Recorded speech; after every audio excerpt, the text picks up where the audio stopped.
Hello, Mark. My name is Vivian, and I'm number 24. I'm a freshman. This is a speech from Karen C. How to Stop Torture.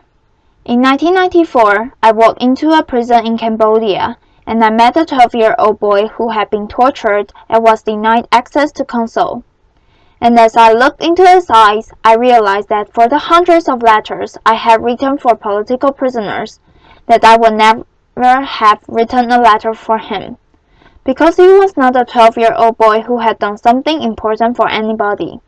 He was not a political prisoner, he was a 12-year-old boy who had stolen a bicycle.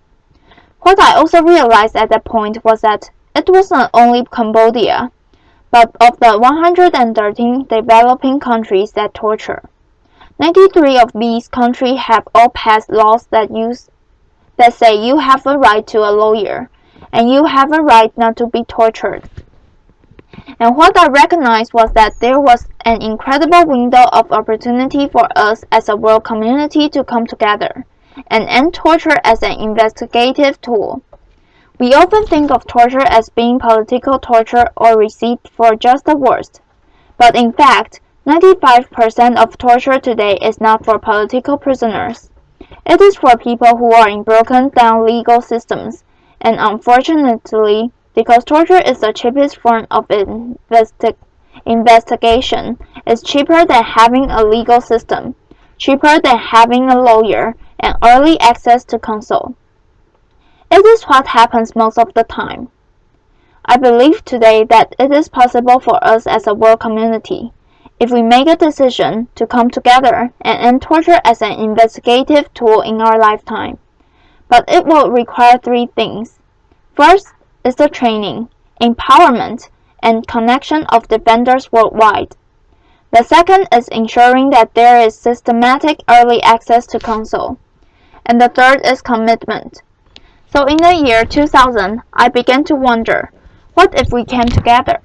Could we do something for these 93 countries?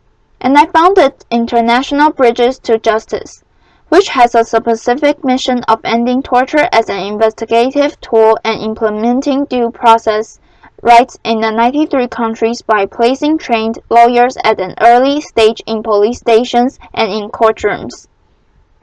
My first experiences, though, did come from Cambodia, and at the time I remember first coming to Cambodia, and there were, in 1994, still less than 10 attorneys in the country, because the Khmer Rouge had killed them all. And even 20 years later, there was only 10 lawyers in the country. So consequently, you'd walk into a prison, and not only would you meet 12-year-old boys, you'd meet women and you'd say, "Why are you here?" Women would say, "Well, I've been here for 10 years because my husband committed a crime, but they can't find him." So it's just a place where there was no rule of law. The first group of defenders came together, and I still remember. As I was training, I said, "Okay, what do you do for an investigation?" And there was silence in the class. And finally, one woman stood up, inaudible name, and she said, "Kiru," which means teacher. She said, "I have defended more than 100 people, and I have never had to do any investigation because they all come with confessions."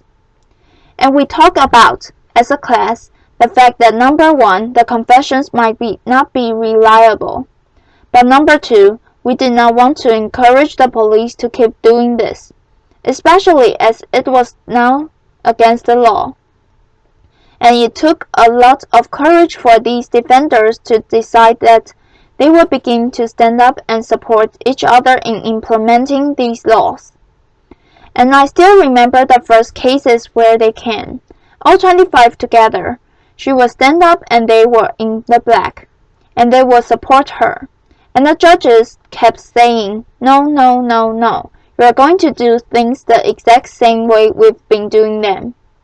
But one day the perfect case came. And it was a woman who was a vegetable seller. She was sitting outside of a house. She said she actually saw the person run out who she thinks stole whatever the jewelry was. But the police came, they got her. There was nothing on her. She was pregnant at the time. She had cigarette burns on her. She miscarried. And when they brought her case to the judge, for the first time he stood up and he said, "Yes, there's no evidence except for your torture confession, and you will be released." And the defenders began to take cases over and over again, and you will see, they have step by step begun to change the course of history in Cambodia. But Cambodia is not alone. I used to think, well, is it Cambodia or is it other countries? But it is in so many countries. In Burundi, I walked into a prison and it wasn't a 12-year-old boy, it was an 8-year-old boy for stealing a mobile phone. Or a woman, I picked up her baby, really cute baby. I said, "Your baby is so cute." It wasn't a baby, she was 3. And she said, "Yeah, but she's why I'm here." Because she was accused of stealing 2 diapers and an iron for her baby, and still had been in prison. And when I walked up to the prison director, I said, "You've got to let her go. You've got to let her out. A judge will let her out." And he said, "Okay, we can talk about it. But look at my prison.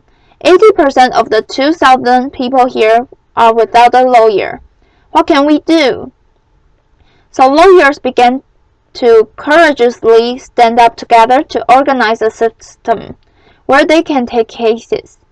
But we realized that it's not only the training of the lawyers, but the connection of the lawyers that makes a difference.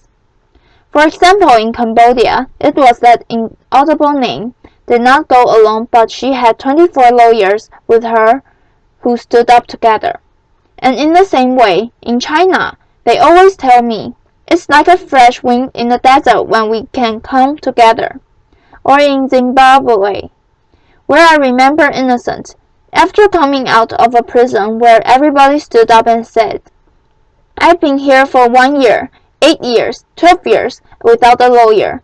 He came and we had a training together and he said, "I have heard it said," because he had heard people mumbling and grumbling, "I have heard it said that we cannot help to get justice because we do not have the resources." And then he said, "But I want you to know that the lack of resources is never an excuse for injustice."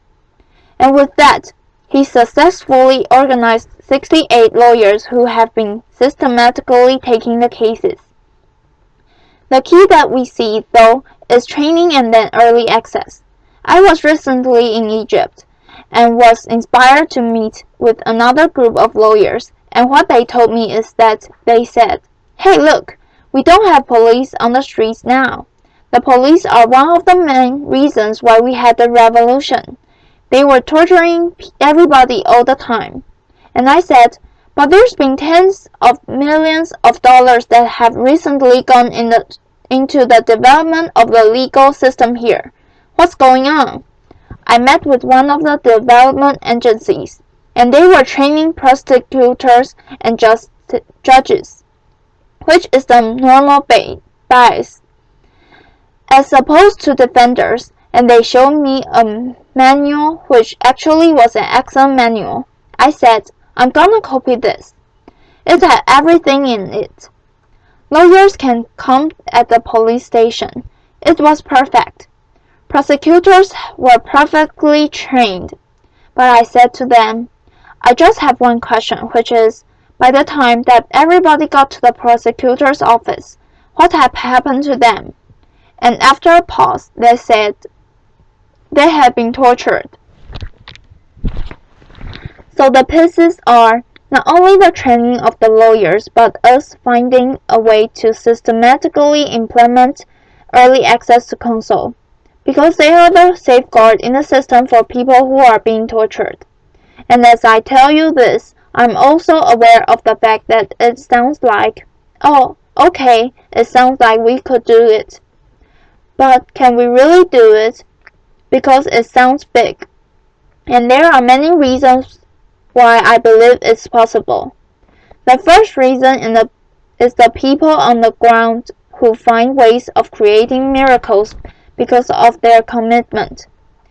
It's not only innocents who I told you about in Zimbabwe, but defenders all over the world who are looking for these pieces.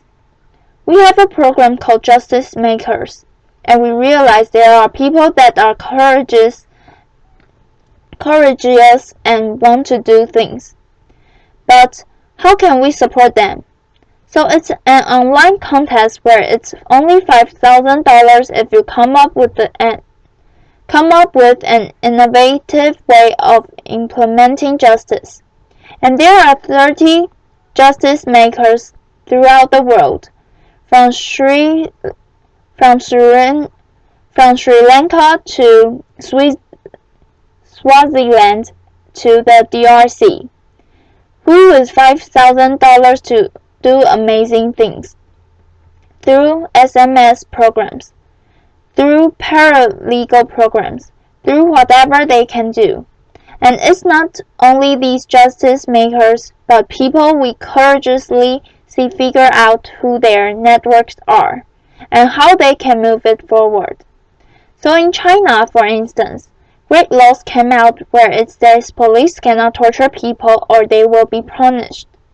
And I was sitting side by side with one of our very courageous lawyers and said, how can we get this out? How can we make sure that this is implemented? This is fantastic. And he said to me, well, do you have money? And I said no.